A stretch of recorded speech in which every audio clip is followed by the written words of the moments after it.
আসসালামু আলাইকুম ওয়া রাহমাতুল্লাহি ওয়া বারাকাতুহু। আজ পবিত্র কুরআন শরীফ থেকে তেলাওয়াত করা হবে সূরাতুল বাকারার আয়াত নম্বর 271 থেকে নিয়ে 274 পর্যন্ত এবং তার তরজমা করা হবে বায়ানুল কোরআন থেকে। اللهم صل على محمد وعلى آل محمد كما صليت على إبراهيم وعلى آل إبراهيم إنك حميد مجيد. اللهم بارك على محمد وعلى آل محمد كما باركت على إبراهيم وعلى آل إبراهيم إنك حميد مجيد. أعوذ بالله من الشيطان الرجيم. بسم الله الرحمن الرحيم. وما أنفقتم من نفقة أو نذرتم من نذر فإن الله يعلمه وما للظالمين من أنصار.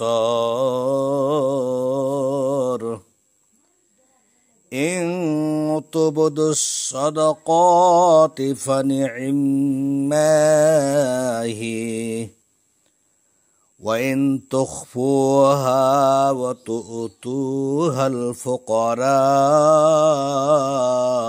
فهو خير لكم ويكفر عنكم من سيئاتكم والله بما تعملون خبير. ليس عليك هداهم ولكن الله يهدي من يشاء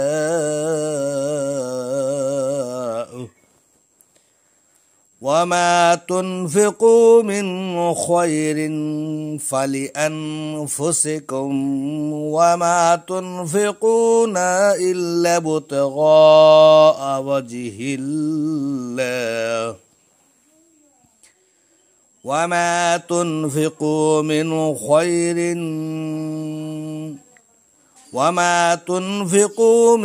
خير يوفى إليكم وأنتم لا تظلمون.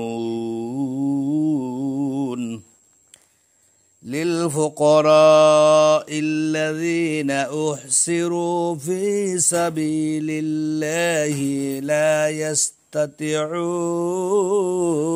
ضربا في الأرض يحسبهم الجاهل أغنياء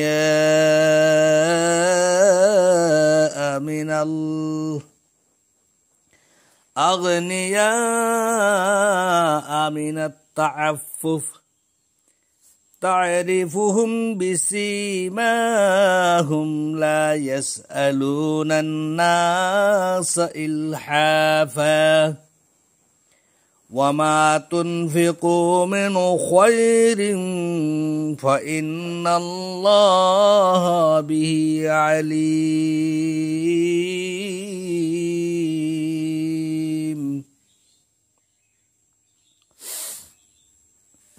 এখন তার তরজমাগুলা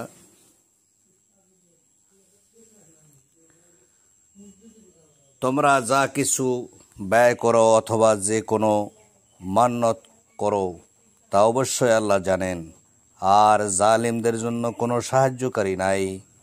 তোমরা যদি সদাকা প্রকাশ করো তবে তা উত্তম দাও, তাহলে তাও তোমাদের জন্য উত্তম এবং তিনি তোমাদের গুনাহসমূহ মুছে দেবেন। আর তোমরা যে আমল করো আল্লাহ সে সম্পর্কে সম্যক অবহিত। তাদেরকে হেদায়েত করার দায়িত্ব তোমার নয়, কিন্তু আল্লাহ যাকে চান হিদায়াত করেন। এবং তোমরা যে সম্পদ ব্যয় করো তা তোমাদের নিজেদের জন্যই, আর তোমরা তো আল্লাহর সন্তুষ্টির উদ্দেশ্যে ব্যয় করো, এবং তোমরা কোনো উত্তম ব্যয় করলে তা তোমাদেরকে পরিপূর্ণভাবে দেওয়া হবে, আর তোমাদের প্রতি জুলুম করা হবে না।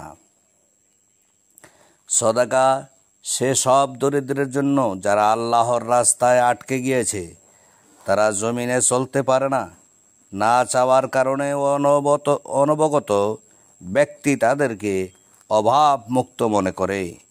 তুমি তাদেরকে চিনতে পারবে তাদের চিহ্ন দ্বারা। তারা মানুষের কাছে নাছোড় হয়ে চায় না।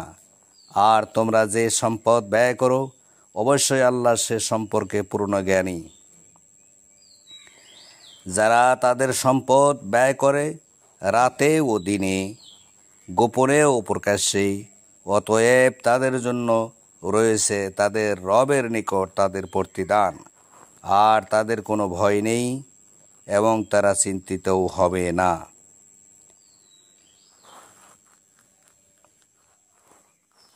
আসসালামু আলাইকুম ওয়া রাহমাতুল্লাহি ওয়া বারাকাতুহু।